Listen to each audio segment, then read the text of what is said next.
तो आज हमारी नई क्लास होगी, इसमें हम जो इमेज फॉर्मेशन है इस पे हम आज बात करेंगे।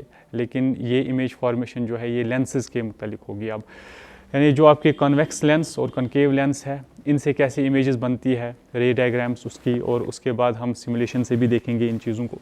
और उससे पहले लेकिन हम करेंगे एक चीज़, वो है यूजेस क्या होती है, और साथ में एक और चीज़, वॉच मेकर जो होते हैं वो कौन सा लेंस यूज़ करते हैं, क्यों यूज़ करते हैं, उसके कैरेक्टरिस्टिक्स क्या होते हैं। जैसे हमें पता है कि वॉच मेकर जो होते हैं वो डील करते हैं ऐसे छोटे छोटे चीज़ों के साथ जो कि बहुत कम दिखाई देते हैं, और हम कह सकते हैं कि जो माइक्रोस्कोपिक या हम कह सकते हैं नियर माइक्रोस्कोपिक हो सकते हैं, तो उनके साथ उनको डील करना पड़ता है। अब उनको देखना पड़ेगा कि वो जो छोटी छोटी चीज़ें हैं वो कैसे बड़ी होंगी, उनको हम कैसे बड़ा करके देख सकते हैं। तो हमें पता है कि लेंसेज जो होते हैं उनकी कुछ यूजेस ऐसी भी है जिनमें हम किसी छोटी सी चीज़ को बड़ा भी कर सकते हैं। जैसे आपके माइक्रोस्कोप्स है, मैंने पहले ही कहा था माइक्रोस्कोप्स में यूज़ करते हो आप लेंसेज को। तो इसी तरह से अगर हम माइक्रोस्कोप में लेंस को यूज़ करेंगे तो इसी तरह से वॉच मेकर जो है वो भी लेंस को यूज़ करके जो छोटी छोटी चीज़ें होती है वॉचेज़ में उनको देख सकता है। तो हम कह सकते हैं कि कौन सा लेंस यूज़ करेगा। तो यहाँ पर आप याद रखोगे ये हमेशा यूज़ करता है कॉन्वेक्स लेंस। और कॉन्वेक्स लेंस मैंने लास्ट टाइम कहा था जिसके दोनों स्फेरिकल फेसेस जो होते हैं वो बल्जिंग आउटवर्ड्स होते हैं बाहर की तरफ। उसके बाद एक और चीज़ याद रखनी है कि ये क्यों इसको यूज़ करते हैं। हमें याद रखना चाहिए जो कॉन्वेक्स लेंस होता है ये हमेशा ही बड़ी इमेज बनाता है। तो हम कह सकते हैं कि ये जो आपका कॉन्वेक्स लेंस होगा इट मेक्स लार्जर इमेज, या हम कह सकते हैं कि जो बड़ी इमेजेस होती है वो इसी के ज़रिए से हम बनाते हैं। कॉनकेव लेंस जो होगा वो हमेशा डिमिनिश्ड इमेजेस ही बनाएगा, तो उसको यूज़ नहीं किया जा सकता है। तो कॉन्वेक्स लेंस जो है ये बड़ी इमेज देगा ऑफ स्मॉल ऑब्जेक्ट्स, जो स्मॉल ऑब्जेक्ट्स होंगे उनके छोटे छोटे ऑब्जेक्ट्स जो होते हैं उनकी बड़ी इमेजेस बनाने के लिए, जो कि मैग्नीफाइड इमेज जिनको आप कहते हो, मैग्नीफाइड इमेज। तो ये मैग्नीफाइड इमेजेस जो होती है उनको यहाँ पर आपको देता है। उसके बाद एक और चीज़ है, इसकी कैरेक्टरिस्टिक्स क्या होगी। ये जो लेंस होगा जो ये यूज़ करेंगे ये थिक होगा at centre, thick at centre, और साथ में जो इसके एजेस होंगे वहां पर ये थिन होगा, thick at centre and thin at edges. तो ऐसा लेंस जिसको कन्वेक्स कहा जाता है वो थिक होता है सेंटर पे और एजेस पे थिन होता है। इसी को यूज़ करता है वॉच मेकर ताकि वो वॉचेस को बना सके। तो कभी कभार बोर्ड वाले एग्जाम्स में पूछते हैं, तो इस तरह से क्वेश्चंस जो होते हैं वो बनते हैं, आपकी टेक्स्ट बुक में भी है। तो इस तरह से हम कह सकते हैं कि ये क्वेश्चन कभी पूछा जा सकता है। इसी तरह से आपके पास है यूजेस इसके, अगरचे यूजेस जो है ये डायरेक्टली लिंक्ड नहीं है आपके सिलेबस के साथ, लेकिन फिर भी पता होना चाहिए कि यूजेस क्या है कॉनकेव लेंस के भी और कॉन्वेक्स लेंस के भी, दोनों के यूजेस क्या है। तो जो पहले आपका कॉनकेव लेंस है, कॉनकेव लेंस को यूज़ किया जाता है मायोपिया, जो शॉर्ट साइटेडनेस जिसको आप कहते हो, उसको करेक्ट करने के लिए। इसको हम पढ़ेंगे जब हम ह्यूमन आई जो है वो चैप्टर पढ़ेंगे, उसमें हम इसको डिटेल पढ़ेंगे, मायोपिया क्या होता है, कैसे करेक्ट किया जाता है। लेकिन यहाँ पर याद रखेंगे इसको करेक्ट किया जाता है बाय यूजिंग कॉनकेव लेंस। और कॉनकेव लेंस जो होता है वो हमने ऑलरेडी देखा था, इस तरह से होता है। ये होता है थिन सेंटर पे और ये होता है थिक एजेस पे। ये अपोजिट होता है कन्वेक्स लेंस का। इसी तरह से कॉनकेव लेंस जो है इसको यूज किया जाता है फ्लैश लाइट्स में मैग्नीफाई करने के लिए। किसी भी लाइट को, जो लाइट जनरेट होगी, चाहे बल्ब हो या कोई भी सोर्स हो, तो जो फ्लैश लाइट्स होती है आप देखते हैं उनमें वो डाइवर्ज जैसे कर रही होती है रेज, यानी ऐसे उसमें जो रेज होती है, मान लो ये फ्लैश लाइट है, वो ऐसे जाती है इस तरह से। तो ये जो यहाँ पर बीम जैसा बन रहा है तो इसको आप कहते हो डाइवर्जिंग बीम, ये डाइवर्ज हो रहा है। तो डाइवर्ज होने के साथ साथ ये आपको ब्रॉड व्यू देगा, बहुत ज़्यादा जो एरिया है, फील्ड है, वो यहाँ पर कवर होगा इसके ज़रिए से। तो हम कह सकते हैं कि ये कॉनकेव लेंसेज जो होते हैं इनको यूज़ किया जाता है फ्लैश लाइट्स में भी। और क्यों यूज़ किया जाता है, ताकि जो बीम होगा वो डाइवर्ज करे, क्योंकि ये डाइवर्जिंग लेंस है, ये बीम को डाइवर्ज कर देता है। नंबर थर्ड आपका होता है जो पीप होल्स होते हैं घरों में, जैसे दरवाजे होते हैं, उनमें एक पीप होल लगाया जाता है जहाँ से देखा जाता है कि बाहर से कौन आया। तो ये आजकल सिक्योरिटी रीजंस के लिए भी बहुत इंपॉर्टेंट है। तो हम कह सकते हैं कि जब इसको डोर में फिक्स किया जाता है, अब बाहर से कोई आया, वो नॉक कर रहा है आपके डोर पे या बेल जो है वो रिंग कर रहा है, तो आप उसको देखना चाहते हो पहले कि ये कौन है, मुझे डोर ओपन करना चाहिए या नहीं। तो आजकल सिक्योरिटी रीजंस के लिए बहुत ज़्यादा इसकी एप्लीकेशंस है। तो यहाँ पर हम कह सकते हैं कि ये देखेगा पहले कि ये कौन है। तो इस देखने के लिए जो लेंस यूज़ किया जाएगा इस डोर में, वो भी होगा आपका यही कनकेव लेंस।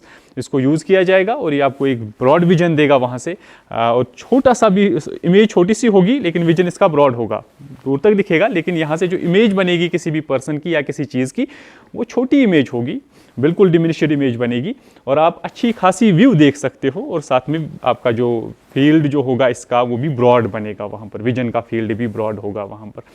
और इसके बाद एक और चीज़ यहाँ पर है, हमारे पास जो है कन्वेक्स लेंस, इसके भी कुछ यूजेस होते हैं। कन्वेक्स लेंस में जो उसका वहाँ पर हमने देखा था अपोजिट इसका होता है। वहाँ पर हमने कहा था कनकेव जो है मायोपिया को ट्रीट करने के लिए यूज़ होता है, लेकिन ये जो होता है कन्वेक्स, ये हाइपरमेट्रोपिया, जिसको आप फार साइटेडनेस कहते हो, लॉन्ग साइटेडनेस कहते हो, इसको ट्रीट करने के लिए इस्तेमाल किया जाता है। तो बाद में हम देखेंगे इसको डिटेल्ड नेक्स्ट चैप्टर में, लेकिन यहाँ पर आप याद रखोगे इसको ट्रीट करने के लिए यूज़ किया जाता है कन्वेक्स लेंस को। और साथ में ये जो कन्वेक्स लेंस है, इसको पहले यूज़ किया जाता था सिंपल कैमरा बनाने के लिए। आजकल सिंपल कैमराज उतने यूज़ में नहीं है, उतने ज़्यादा हम कह सकते हैं प्रोमिनेंट नहीं है। आजकल जो है थोड़े से मॉडिफाइड कैमराज बनाए जाते हैं। तो यहाँ पर हम कह सकते हैं पहले यूज़ किया जाता था इसको सिंपल कैमराज को बनाने के लिए। इसका लेंस जो होता था कैमरा का, वो इसी का कन्वेक्स लेंस का बनता था। तो एक और चीज़ है मैग्नीफाइंग ग्लास, जो मैंने भी कहा था वॉच मेकर जो होता है वो यूज़ करता है ना, उसको हम मैग्नीफाइंग ग्लास कहते हैं। तो हैंड लेंस जो होता है, मैग्नीफाइंग ग्लास आप कहो इसको, हैंड लेंस आप इसको कहो, तो इसको यूज़ किया जाता है। वॉच मेकर्स वगैरह ज़्यादातर यूज़ करते हैं इसको, और आप इसको यूज़ करते हो कभी कभार किसी छोटे से ऑब्जेक्ट को देखने के लिए, उसको मैग्नीफाई बड़ा बनाने के लिए। जैसे कोई बुक है, उसको पढ़ना है, तो उसमें छोटा लिखा हुआ है, उसकी जो राइटिंग है उसको मैग्नीफाई करने के लिए आप इसको यूज़ कर सकते हो। यहाँ पर मैग्नीफाइंग ग्लास के तौर पर यूज़ होगा, क्योंकि ये जो है ये हमेशा बड़ी इमेजेस बनाता है, तो इसी वजह से इसको यूज़ किया जाता है। एक और चीज़ ये भी पाया गया है कि इसको आप माइक्रोस्कोप्स में भी यूज़ करते हो। तो यहाँ पर टेलीस्कोप्स जो है उनमें भी, मूवी प्रोजेक्टर जो है उनमें भी, जैसे सिनेमा स्क्रीन्स होते हैं वगैरह, उनमें भी यूज़ किया जाएगा इसी को। और साथ में जो टेलीस्कोप्स होंगे, दूर दूर के जो ऑब्जेक्ट्स होंगे उनको देखने के लिए, जो भी यूनिवर्स में है तो उनको देखने के लिए भी इस्तेमाल किया जाएगा, कॉस्मोस को देखने के लिए। इसी तरह से माइक्रोस्कोप्स में इसको इस्तेमाल किया जाता है, बिल्कुल जो छोटे ऐसे ऑब्जेक्ट्स होंगे जिनको आप नेकेड आई से देख भी नहीं पाओगे, तो उनके लिए भी आप यही यूज़ करते हो। फिर उसके बाद इनका कॉम्बिनेशन होता है, अलग अलग लेंसेज का कॉम्बिनेशन होता है, तो वो तो अलग बात है, लेकिन लेंसेज यही यूज़ होंगे। इसी तरह से अब यहाँ पर गाइडलाइंस कुछ होगी जिनमें आप देख पाओगे कि जो आपके लेंसेज है वो इमेजेस को कैसे बनाएंगे। तो सिंपली आप याद रखेंगे, इसके लिए हम यहाँ पर एक चीज़ करेंगे। ये जो लेंसेज होते हैं, चाहे कनकेव हो चाहे कन्वेक्स हो, ये प्रिंसिपल एक्सिस होगी। अब अगर कोई रे यहाँ से आती है, मैंने लास्ट टाइम इसके सारे टर्म्स जो है वो डिफाइन किए थे। ये आपका ऑप्टिकल सेंटर यहाँ पर होता है, प्रिंसिपल एक्सिस ये है, दिस इज प्रिंसिपल एक्सिस, और यहाँ पर ये रिफ्रैक्टिंग सरफेस है, ये वाला पोर्शन, इस पे रिफ्रैक्ट होती है रे जो ऑप्टिकल सेंटर के साथ जुड़ा रहता है। और यहाँ पर इसका एक फोकस भी होता है, जो मेन फोकस रहता है, और यहाँ पर इसका ट्वाइस फोकस जो कि सेंटर ऑफ कर्वेचर होता है, तो वो भी रहता है। सेंटर ऑफ कर्वेचर जो होता है यहाँ पर, इससे लेकर ऑप्टिकल सेंटर तक रेडियस ऑफ कर्वेचर होती है, और ये डिस्टेंस डबल होती है इस वाली डिस्टेंस से जो फोकल लेंथ है, दिस इज आर। तो यहाँ पर सेंटर ऑफ कर्वेचर जो है उसको 2f से रिप्रेजेंट किया जाता है, और ये होता भी 2f है, डबल फोकल लेंथ का डबल होता है ये। इसी तरह से यहाँ से भी दो सेंटर्स बनेंगे। अब हम इसको यहाँ पर f1 कहते हैं, इसको हम f1 कहते हैं। यहाँ से ये जो होगा दिस विल बी f2, और यहाँ पर जो होगा this will be twice f2, दोनों आएंगे यहाँ से। अगर आप ऑब्जेक्ट यहाँ से रखते हो तो ये ऑब्जेक्ट से रिलेटेड बनेंगे, अगर यहाँ से इमेज बनती है तो इमेज से रिलेटेड बनेंगे, अगर ये इमेज भी यहाँ से ही बनती है तब ये यहाँ से ही इमेज से रिलेटेड भी यही रहेंगे, फिर फोकस यहाँ से ही होगा। तो या तो फिर इमेज का फोकस यहाँ से हो सकता है, या तो इमेज का फोकस यहाँ से हो सकता है। ऑब्जेक्ट को हम ज़्यादातर जो है ऑब्जेक्ट को यहाँ से ही रखते हैं, इस पोर्शन से, लेफ्ट साइड से। आप राइट साइड से भी रख सकते हो, इस पर कोई उतना मसला नहीं है, लेकिन जो हम नॉर्मली जनरली जिसको हम रखते हैं यहाँ पर, तो वो लेफ्ट साइड ही होता है। इसके साथ आप याद रखेंगे, अब अगर रे ऑफ लाइट ऐसे आती है स्ट्रेट, तो ये स्ट्रेट रे जो है ये कहाँ से पास होगी? याद रखना चाहिए ये हमेशा ऐसे सेंटर से होकर यहाँ इस पोर्शन से, जो आपका F2 वाला पोर्शन है, दिस इज सेकंड फोकस। हमने ऑलरेडी पढ़ा था इसके दो फोकस होते हैं, तो एक फोकस जो है इसको F1 कहते हैं, सेकंड F2। ये जो रे है ये फोकस F2 में से पास होगी।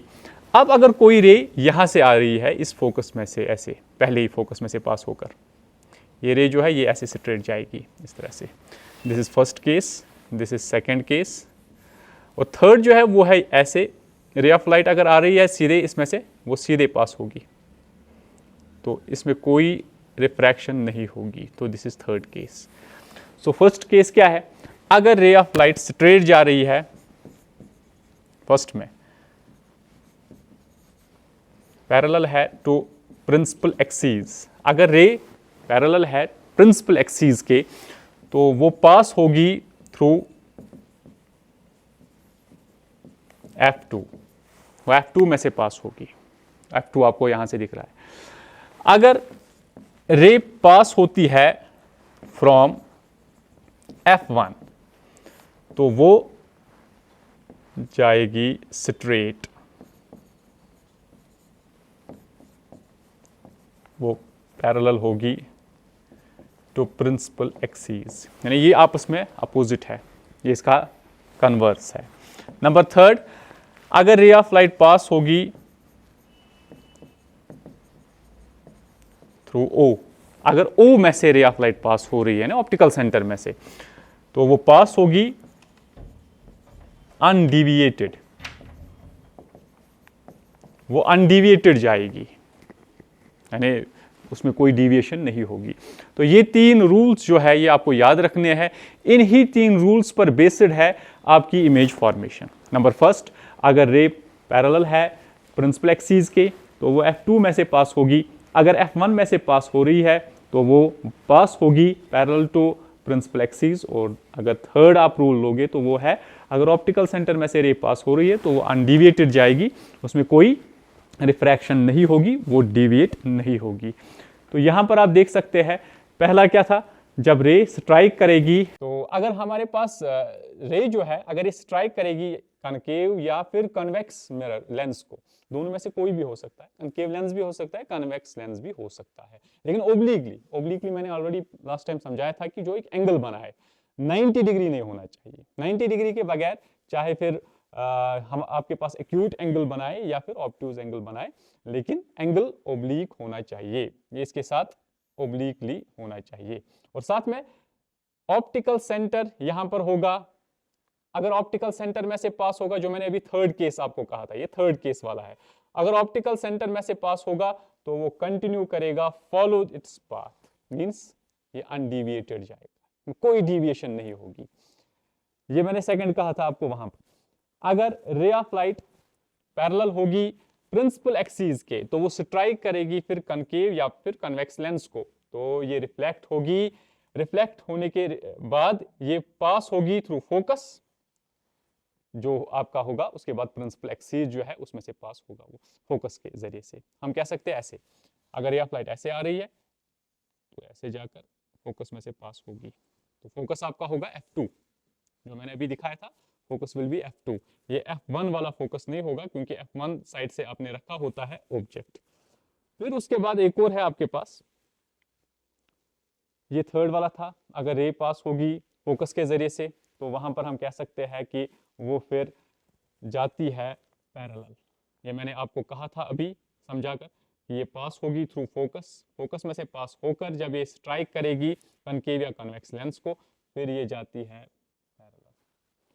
तो यहाँ पर इसको रिफ्लेक्ट हुआ है, ये असल में रिफ्रैक्ट है हर एक जगह पर, यानी ये रिफ्रैक्ट होगी और उसके बाद रिफ्रैक्ट होने के बाद पास होगी प्रिंसिपल एक्सीस के पैरेलल। तो ये आपके तीन केसेस थे जो मैंने ऑलरेडी समझाए थे। अब आप देख सकते हैं इमेज फॉर्मेशन किस तरह से होती है। तो इमेज फॉर्मेशन के लिए यहां पर आप देख सकते हैं, ये है ऑब्जेक्ट, ये है 2f1, ये है f1। अब यहाँ पर मैंने f डैश रखा है तो इससे कोई फर्क नहीं पड़ता है, f1 आपका हो या f डैश आपका हो, इट इज सेम। यहाँ से f और 2f है तो इसको आप रिप्रेजेंट कर सकते हो इस तरह से 2f dash, f dash, f and 2f। अब आपको ऑब्जेक्ट को रखना है तो ऑब्जेक्ट को हम कहाँ कहाँ पर रख सकते हैं और फिर उसके बाद ऑब्जेक्ट जो है वहां पर रखने के बाद इमेज कैसी बनेगी ये हमें देखना है। तो सबसे पहला केस जो होगा हम इसको रखेंगे ऐसे, बिल्कुल 2f के बिल्कुल बियॉन्ड, ऐसे बियॉन्ड 2f। ऑब्जेक्ट को थोड़ा छोटा करेंगे, यहां पर लाएंगे इसको बिल्कुल यहां पर, तो आप देख सकते हैं 2f डैश के हमने बियॉन्ड रखा है, beyond 2f dash. When object is placed beyond 2f dash, 2f dash के सामने जब ऑब्जेक्ट को रखोगे तो इमेज कहां पर होगी? इमेज यहां पर बन रही है बिटवीन f एंड 2f, तो इमेज बन रही है बिटवीन f एंड 2f। अब हमें अगर इनके कैरेक्टरिस्टिक्स जानने होंगे तो ये ऑब्जेक्ट जो है ये स्ट्रेट है, ये आप देख सकते हो, ये इन्वर्टेड है, और मैंने समझाया था आपको लास्ट टाइम इरेक्ट जो होता है जब आपके कोइंसाइड करेंगे टॉप पोर्शंस आपस में और बॉटम पोर्शंस आपस में तो वो इरेक्ट होता है। अगर इसका अपोजिट हुआ तो ये इन्वर्टेड है। तो यहां से आप देखो टॉप पोर्शन जो है इसका बॉटम पोर्शन है तो ये कोइंसाइड नहीं हो रही है, तो मतलब ये इन्वर्टेड इमेज है, इन्वर्टेड इमेज है। और साथ में ये इमेज जो है ये रियल है या वर्चुअल, इसका फैसला हम कैसे करते थे? इसको हम ऐसे जानते थे जब दो रेज या दो से ज्यादा रेज किसी एक पॉइंट पे एक्चुअली मीट करती है, एक्चुअली मीट करती है, तो रेज ऑफ लाइट आ रही है, कन्वर्ज होकर किसी एक पॉइंट पर मिल रही है, एक्चुअली मिल रही है, तो ये रियल इमेज है, रियल भी है, इन्वर्टेड भी है। और अब आप देख सकते हो कि ऑब्जेक्ट यहां से और इमेज यहां से, बड़ी इमेज है या छोटी इमेज है उसको हम देखेंगे बाद में, जो हम एक टेबल बनाएंगे उसमें हम देखेंगे कि इमेज की जो कैरेक्टरिस्टिक्स है वो क्या है। फिलहाल आप इतना याद रखेंगे, ये इमेज जो है ये रियल इमेज भी है और इन्वर्टेड इमेज भी है, और बनती कहां पर है? Between f and 2f। अब तो ये फर्स्ट केस हुआ आपका। सेकंड केस क्या होगा? अब आप इसी ऑब्जेक्ट को यहां पर लाओगे बिल्कुल 2f डैश पे। अब 2f डैश पे आपने लाया, यहां से इमेज जो है वो बनेगी 2f पे, तो ये बराबर इक्वल होता है, सेम 2f डैश यहां से 2f, सेम साइज होगा, साइज भी सेम है, इमेज अभी भी इन्वर्टेड ही है, इमेज अभी भी रियल ही है, real image, inverted image, same size जितना ऑब्जेक्ट आपका होगा। और कहां पर पोजीशन है? पोजीशन है 2f पे। नेचर क्या है? नेचर है सेम साइज इसका, और उसके बाद एक और चीज है रियल है, और साथ में ये इन्वर्टेड है। तो ये चीजें आपको एग्जाम में आती है। केसेस में से आपको डेफिनेटली 2 केसेस पूछे जाते हैं एग्जाम में, और उनमें आपको एक तो रे डायग्राम भी बनानी है और साथ में उसके साथ उसकी पोजीशन और साथ में नेचर, ये सब कुछ लिखना है साथ में। अब थर्ड केस यहां पर होगा between 2f dash and f dash. अब इमेज कहां पर बनेगी? अब हम इसको थोड़ा सा छोटा करते हैं ताकि यहां से इमेज दिखे। इमेज बनेगी बियॉन्ड 2f, 2f जो है इसके बिल्कुल सामने, इमेज बड़ी है इससे। ऑब्जेक्ट देख लो, छोटा सा ऑब्जेक्ट है, इमेज को देख लो, बड़ा सा है। यहां से आप देख सकते हो हाइट भी 15 है यहां से हाइट इसकी, और ये जो है इसकी हाइट है 10 से भी कम, तो मतलब दोनों आ गए यहां पर। हम कह सकते हैं इमेज जो है ये बनेगी बियॉन्ड 2f। नेचर क्या होगा इमेज का? इन्वर्टेड, रियल, और साथ में ये मैग्निफाइड इमेज है, बड़ी इमेज बनेगी ऑब्जेक्ट से। उसके बाद यहां पर लाएंगे बिल्कुल f डैश पे।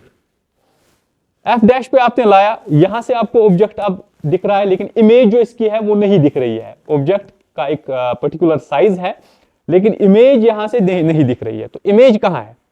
इमेज बनेगी एक दूर एक जगह पर, that place is called infinity. तो ये इंफिनिटी पे बनेगी। तो हम कह सकते हैं जब आप ऑब्जेक्ट को रखते हो f डैश पे तो इमेज जो बनेगी that will be highly magnified, बहुत बड़ी इमेज होगी। साथ में एक और चीज, रियल ही रहेगी। नीचे से जो इमेज बनेगी दैट्स रियल, यहां से रियल होती है, इन्वर्टेड ही रहेगी, और साइज क्या होगा उसका? बहुत बड़ा। और पोजीशन क्या होगी, इंफिनिटी। अब आप इसी को यहां पर रखते हो, इस पोर्शन पे, between O and F dash. अब इमेज देखो, यहां पर आप इमेज को देख सकते हो, ये इसी साइड से बनती है जहां से आपका ऑब्जेक्ट है, on the same side of the object, object के सेम साइड से। साथ में इमेज को देख लो, ये इसका जो हेड पोर्शन है, इसका हेड पोर्शन ये कोइंसाइड हो रहे हैं, यानी इसका हेड पोर्शन भी अपवर्ड्स है, इसका जो हेड पोर्शन है वो भी अपवर्ड्स है। तो ये इरेक्ट इमेज है। इरेक्ट इमेज होने के साथ साथ ये वर्चुअल है। क्यों? क्योंकि यहां से रेज मिलेंगी नहीं। अब हमने क्या किया, हमने इन्हीं को प्रोड्यूस किया। अब हमें लग रहा है कि ये रेज यहां पर मिल रही है, लेकिन एक्चुअली ये मिल नहीं रही है, तो इसीलिए ये वर्चुअल इमेज है। तो इसमें एक ही केस पे वर्चुअल इमेज बनती है, दैट्स दिस। तो ये आपका होता है कन्वेक्स लेंस। कन्वेक्स लेंस पे कैसे इमेजेस बनती है उसको हमने ऑलरेडी देखा। इसके बाद आप देखो, सारे केसेस ये है, अगर आप ऑब्जेक्ट को रखते हो इंफिनिटी पे, तो यहां से देखो ऑब्जेक्ट इंफिनिटी पे रखा है, इमेज बनती है F2 पे। दूसरा केस, ऑब्जेक्ट को रखोगे बियॉन्ड 2F, जो मैंने अभी दिखाया, कहां पर इमेज बनेगी, बिटवीन F2 एंड 2F2। अगर आप इसको रखते हो बिल्कुल 2F1 पे, तो इमेज भी बनेगी 2F2 पे। यहां से ऑब्जेक्ट को रखोगे बिटवीन F1 एंड 2F1, तो यहां से इमेज जो होगी it will be beyond 2F2। यहां से ऑब्जेक्ट होगा F1 पे, इमेज बनेगी इंफिनिटी पे। और ये लास्ट वाला केस जो मैंने अभी दिखाया था, अगर ऑब्जेक्ट को रखेंगे F1 और O के दरमियान, तो ऑब्जेक्ट जो है इसकी इमेज बनेगी वर्चुअल इमेज। और ये इसी एक केस में वर्चुअल इमेज बनती है, और ये होगी लार्जर, बड़ी होगी ऑब्जेक्ट से। तो ये 6 केसेस है। इन ही 6 केसेस में हम रे डायग्राम्स, यही है आपकी, इसी तरह से आपको डायग्राम्स बनानी है, यही आपके डायग्राम्स बनाने का मेथड होता है। और फिर लिखना जो है वो आपको ऑलरेडी मैंने समझा दिया कि इमेज जो है इसकी पोजीशन और नेचर। पोजीशन में कहां पर इमेज बनती है, नेचर में कैसी इमेज बनती है, तो 2 ही चीजें होती है। और कनकेव लेंस जो होता है इसके लिए भी अलग अपना होता है। कनकेव लेंस के लिए 2 ही केसेस होते हैं। नंबर फर्स्ट केस आपका ये होगा, अगर आप ऑब्जेक्ट को रखोगे इंफिनिटी पे, दूर किसी जगह पे, तो इमेज बनेगी F1 पे, बिल्कुल पॉइंट साइज्ड इमेज होगी, छोटी सी इमेज, पॉइंट जैसा दिखेगा, बहुत ज्यादा छोटी इमेज। और अगर आप इसको रखोगे between infinity and optical centre, यानी यहां पर, इन दोनों के बीच में कहीं पर भी, किसी भी पोर्शन पर रख दो, इंफिनिटी पे नहीं रखना है, किसी भी पोर्शन पे ऑब्जेक्ट को रखो, यहां पर, यहां पर, यहां पर, यहां पर, किसी भी पोर्शन पर रखो, तो इमेज हमेशा यहां ही पर बनेगी, इसी साइड से जहां से ऑब्जेक्ट है। लेकिन इमेज इस वाले केस से थोड़ी सी बड़ी होगी, थोड़ी सी बड़ी, लेकिन डिमिनिश्ड ही रहेगी, ऑब्जेक्ट से छोटी ही होगी, लेकिन थोड़ी सी इमेज जो है वो पिछले वाले केस से बड़ी इमेज बनेगी। तो ये ऐसे केसेस थे जो हमने ऑलरेडी किए, और इन पे आपको क्वेश्चंस पूछे जाते हैं। तो ये हमारा जो टॉपिक था, इसमें हमने कुछ चीज़ों को सीखा, जैसे इमेज फॉर्मेशन का जो मसला है उसको सिमुलेशन से भी हमने देखा।